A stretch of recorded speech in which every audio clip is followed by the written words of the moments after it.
जश्न बहारा के सिलसिला में गवर्नमेंट हाई स्कूल मेलसी के सब्ज़ बाज़ार में सिविल कोर्ट्स मेलसी लायंस और सिविल कोर्ट्स विहाड़ी टाइगर के माबैन दोस्ताना क्रिकेट मैच खेला गया। मैच की सरपरस्ती सीनियर सिविल जज विहाड़ी शहजाद अनवर, मोहम्मद कज़ाफ़ी बिन ज़ाहिर और हदायतुल्लाह शाह ने की। मैच के मेहमान खसूसी सीनियर सिविल जज मोहम्मद कुर्बान, सिविल जज मोहम्मद यासर राना, सैयद फ़याज़ुल हसन और मोहम्मद मक्की थे। विहाड़ी टाइगर की टीम ने टॉस जीतकर पहले बैटिंग का फैसला किया और मुकर्रर 8 ओवर्स में 127 रन बनाए।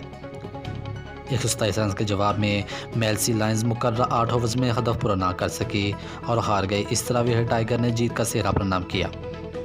मैच के अख्ताम पर खिलाड़ियों में इनाम तकसीम किए गए।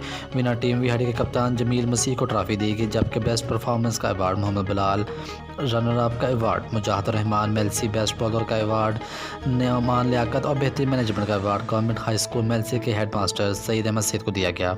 मैच के अख्ताम पर शजरकारी मुहिम के तहत पौधे भी लगाए गए। मज़ीद ख़बरों और तफसीलात के लिए देखते रहिए पासबान लाइव न्यूज़ HD। आप हमें फेसबुक और यूट्यूब पर भी फॉलो कर सकते हैं।